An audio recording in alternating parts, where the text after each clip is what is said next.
Path to Freedom, a Buddhist dialogue in the modern context.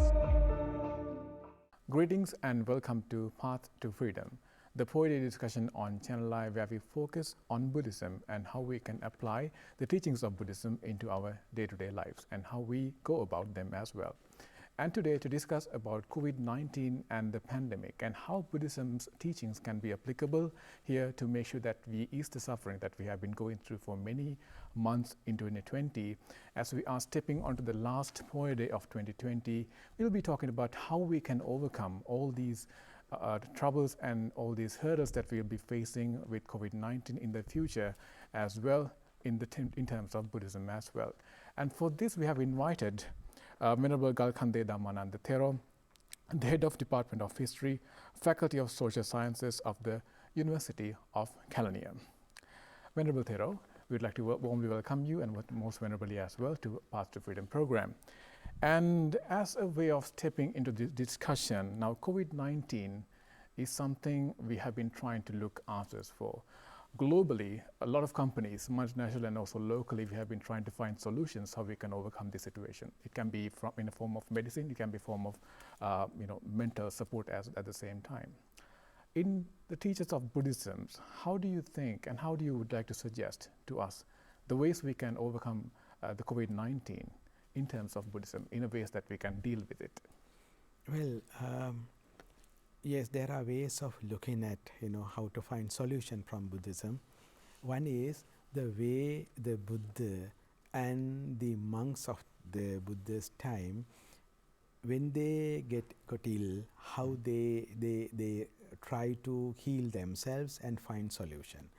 And there are so many stories that Buddha was not ill in certain, and then Buddha try to find solution from the Jivaka Komara Bhatta, the well-known physician of that time, and follow his instructions.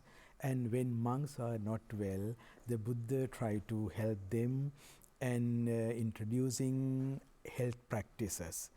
And so there are so many rules pertaining to the monks, and to have the healthy life, to lead a healthy life, how you have to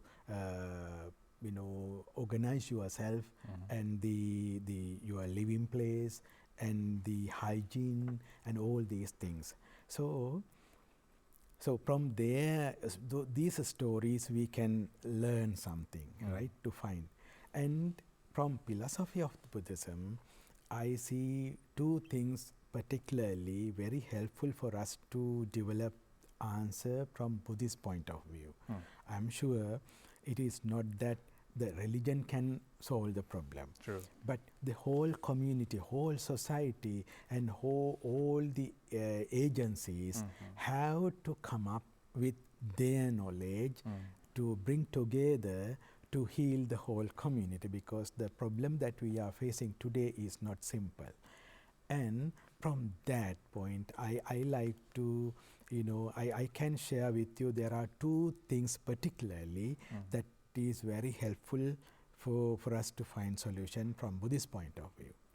One is the Four Noble Truth model. I like to name it as Four Noble Truth model, because it's a model, kind of model that you can, apply to. Yeah, that practice in any situation. That is, the first noble truth is to identify the situation, that whatever the problem, and then what created the causes of that problem, right? And then once you identify the list of all those causes, then you see that you can solve that, and then the path you have to follow to achieve that. I suggest this model we can apply to the situation that we are facing today. Okay, we can continue this, explain in the later how we can do that. Okay. And the second point I like to highlight, the metta or loving kindness that Buddhism, wherever you see, that most important thing and most important practice one can develop is loving kindness, loving kindness to oneself and to all other living beings. So these two steps, two ways I suggest that we can develop the Buddhist answer to this pandemic situation. So Okay, so very true what you said when it comes to loving kindness. I believe like something we see in the society these days because of COVID-19 is the stigma, the unwanted stigma developed by people because of their fear or maybe because of their disbeliefs sometimes, because the disease is spreading, but it's not because they want to get infected. It's actually getting infected without their knowledge. Yeah. So that is something, I mean, something we should highlight about, because it should come in a form of advice, I believe. And another thing that we have noticed, as soon as the COVID-19 contracted in Sri Lanka and it spread to a certain level, is that in Buddhist temples, they started chanting Pirit, and also even at homes it was advised to do so. And could you explain the relation between chanting Pirit and COVID-19 and how we can overcome that? Well, chanting Pirit is to help people to, you know, mentally to give them strength. Right? And when you know, blessings, and that will be good to strengthen their mind to face this situation. But it will not helpful to cure the problem or avoid the situation. Okay. That is, we have to be very clear that yes, we have to help people to, you know, face the situation, strengthen their mental condition, so that whatever the religious practices that we have or even cultural practices, that we can strengthen the minds of the people. They are very important. But we have to be very clear, those practices will not be helpful to prevent the situation. Or the cure the situation. Right? So it would not contract with the virus itself. It will help us strengthen ourselves mentally. That's right. Since the, you know, the conditional genesis theory, everything is interconnected and everything is interdependent. So the mental condition will provide you the energy sometimes to face the situation. I mean, physically, if you are strong, you can fight with the virus. So the physical strength will be developed once you are mentally strong, right? So in that way, we can argue, yes, the Pirit will be helpful to prevent or cure. But it is not the... it's not a vaccine, basically. That's right. Okay. That's the thing, yeah. Right. So we also you also mentioned about blessings, and this actually ran my mind towards meditation. As Buddhists, we all meditate finally to achieve some solace in our minds, so that we don't have our heads running around everywhere, because we want to be in one uniform method. So when it comes to that, certain types of meditation, such as the Buddhanusati Bhavana and things like that. So they help you to meditate and also think about Buddha and also develop some sort of a gratitude within you. Will that kind of meditation will also help, because it ultimately leads to mental satisfaction? Yes, that strengthening the mental situation, that is very important. And this Buddhanusati, that we think of the Buddha, his qualities, and why we concentrate or meditate on Buddha's good qualities. That is to develop our good qualities, right? It is not that, oh, Buddha, he had such a great qualities and we have to worship him. But by just worshipping him will not, you know, so what we try to reflecting on his good qualities, we try to cultivate those qualities within us, and that is how that meditation help you. And that, you know, and the other way you can think that when you meditate on the Buddha and Buddhanusati, that will, you know, strengthen your capacity. Exactly. Yeah. Because once you translate all these spirit chantings into like pure Sinhala, there's always a story behind it. Yeah. And that story is what we have to absorb into our mind so that Right. we can strengthen based on the story and in the form of Buddhism and worshipping But as we well. have to be very careful not to believe just listening to the Parit, Pirit, or being part of that kind of chanting, you know, you cannot develop those inner qualities, right? Okay. Be mindful, be aware, and do it mindfully. And why I do this, you know, the effort to develop those inner qualities. Without that, just chanting Pirit or listening to recorded Pirit, it won't, it won't give that result.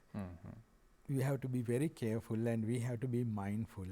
For the sake of doing things will not make any difference. Exactly. So being mindfulness is also something advisable in Buddhism, and also it's also being widely populated these days when it comes to health authorities as well, because you have to be mindful about where you are touching, who you are hanging out with. Yeah. Can that also be applicable in terms of Buddhism for COVID-19 situation? Yes, of course. This is exactly what we have to, in this moment, when we introduce something, it is good if we can introduce something from their own knowledge or own practice. If it comes from outside, something like World Health Organization suggests you have to be mindful. No, if we can trace it from our own text. Your religion teach this. Yes. Live mindfully, and particularly Kayanupassana, that is to be aware of your physical actions, what you are doing and what you are touching, and always be mindful. And now when you know that you touch something, we know I have to clean my hands. Right? And if my hand goes like this and if I am mindful, I know I'm going to touch my face, and if the virus is there, that will affect me. So the mindfulness is the most important teaching that we have to popularize this particular moment, that to prevent this situation. I think this is the most important. Yeah. Okay. It's very beautiful how Buddhism can be used so briskly without going so deep into their meanings, finding the inner core meanings, because the advices are already there, and the only thing is that you have to use them in your day-to-day life, and even in this situation, continuing the same practice will also definitely help. And also, Venerable, so when it comes to the Four Noble Truths model, can this also be applied to a situation like this, a pandemic situation like this, because it's a health fact at the moment? People would say Four Noble Truths is not something that can be applicable, but then again, in terms of Buddhist points of view, how can this be applied?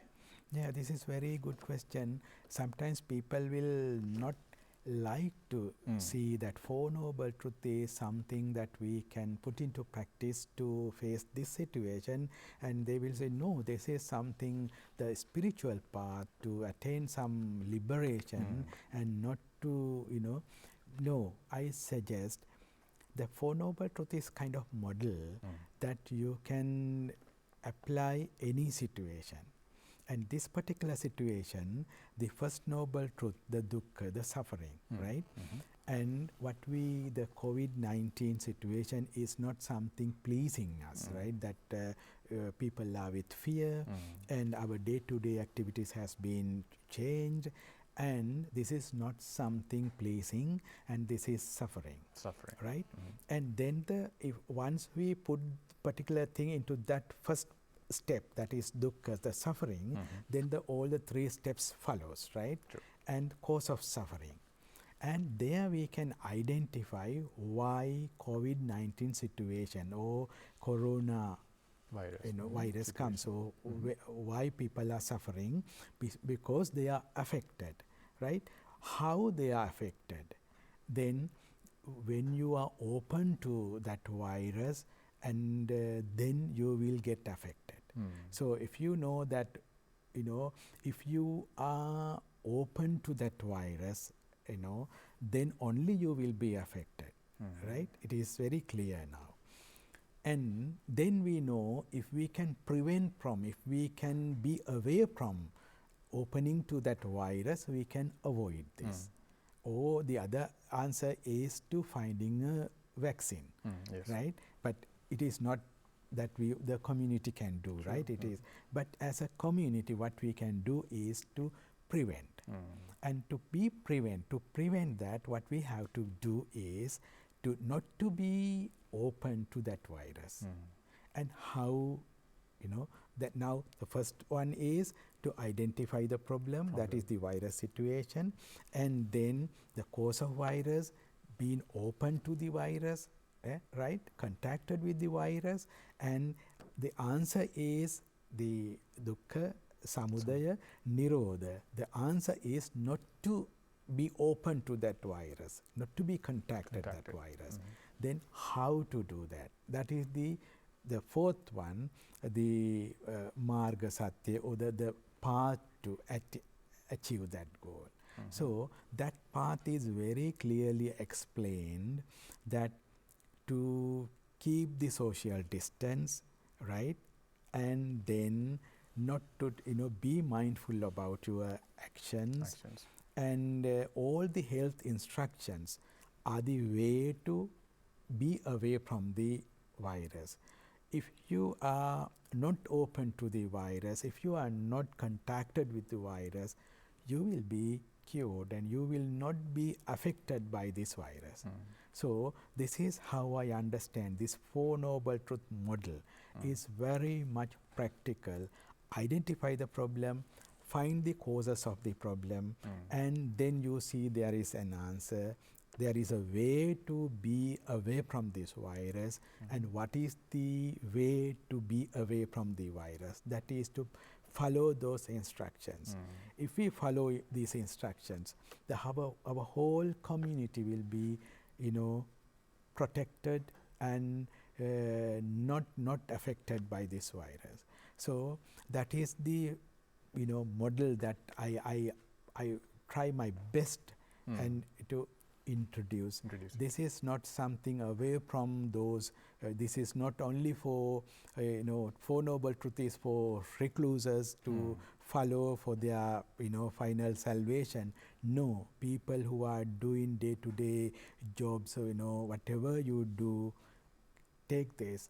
You can practice, and this is the answer. There is the 4 steps. If you can follow these 4 steps, you will be protected. Exactly.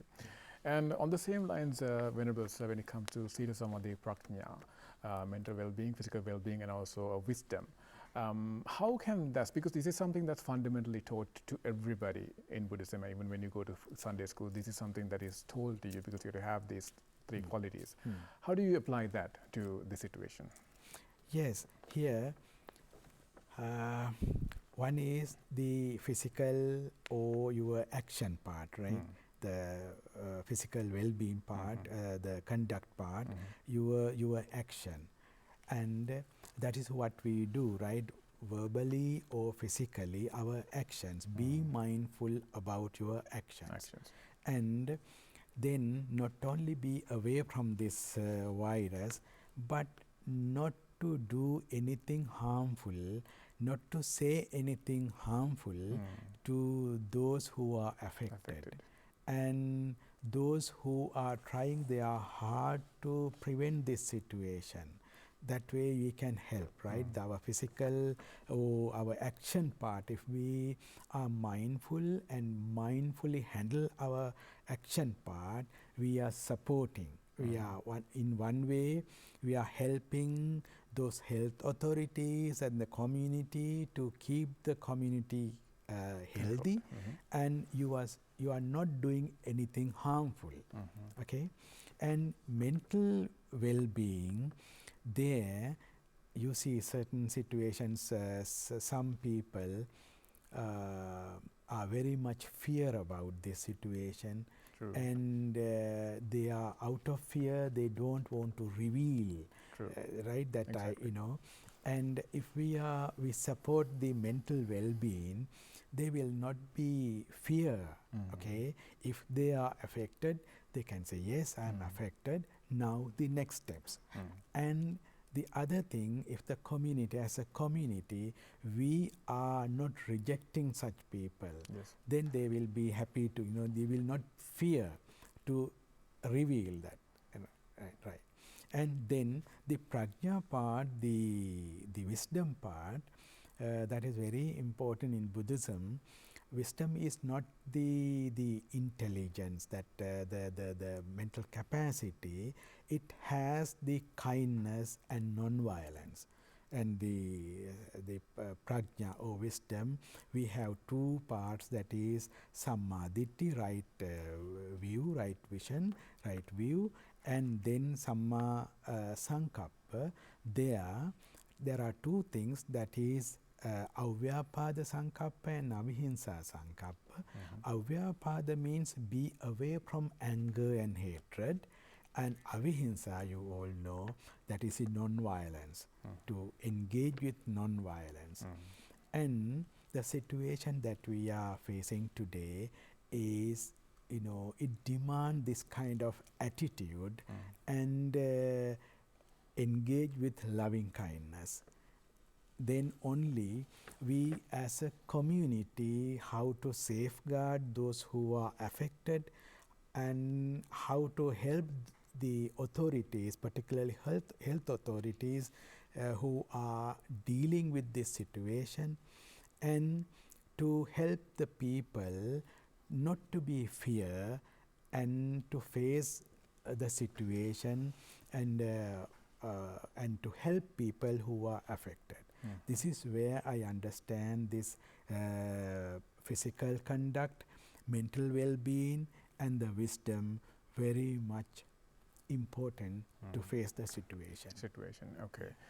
And so also when it comes to, if we speak extensively about metta and also loving kindness, Venerable Thero, this is something that people, I would say, something that sparks out of them because they are in fear sometimes, because certain times we see how the testings are carried out, it's safe, but then again people are not used to these things, and then they see how these things are conducted, and then they, out of fear, their emotions are everywhere. So how do you have a control within themselves? I mean, it's good to say that you should have your mental conduct, and you should be aware of your physical well-being, and also have some wisdom as well to understand the situation and analyze it. But then again, in Buddhist perspective, how do one stay at home and come to a unified mental situation where they can control these fears, stigma, and also have some sort of a wisdom in their lives? Yeah, I think yes.